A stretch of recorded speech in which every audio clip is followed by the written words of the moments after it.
মুন্সিগঞ্জের কুন্ডারবাজার ব্রিজে সিমেন্ট বোঝাই একটি ট্রাক বিকল হয়ে পড়ায় ভয়াবহ ভোগান্তিতে পড়েছেন সাধারণ মানুষ। বৃহস্পতিবার দিবাগত রাত আনুমানিক ২টার দিকে ক্রাউন সিমেন্ট কোম্পানির একটি ট্রাক ইঞ্জিন সমস্যার কারণে ব্রিজের মাঝখানে আটকে যায়। এরপর থেকে শুক্রবার বিকেল ৩টা বেজে গেলেও ট্রাকটি এখনও সরানো সম্ভব হয়নি। এতে ব্রিজের উভয় পাশে সৃষ্টি হয়েছে দীর্ঘ যানজট। বন্ধ রয়েছে মোটরসাইকেল, প্রাইভেট কার ও অটোরিকশা সহ সব ধরনের যান চলাচল। জরুরি প্রয়োজনে বের হওয়া মানুষ বাধ্য হয়ে জীবনের ঝুঁকি নিয়ে হেঁটে ব্রিজ পার হচ্ছেন।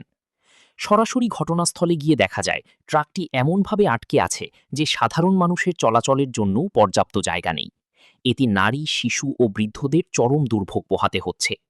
স্থানীয়দের অভিযোগ, দীর্ঘ সময় পার হলেও এখনও কার্যকর কোনো ব্যবস্থা নেওয়া হয়নি। দ্রুত ট্রাকটি সরিয়ে যান চলাচল স্বাভাবিক না করা হলে যে কোনো সময় বড় ধরনের দুর্ঘটনা ঘটতে পারে বলে আশঙ্কা করছেন তারা। প্রশাসনের পক্ষ থেকে বিকল্প সড়ক ব্যবহার করার জন্য অনুরোধ জানানো হয়েছে। ক্যামেরায় ছিলেন আমি আব্দুল্লাহ আল রাফি, মুন্সিগঞ্জ মিডিয়া।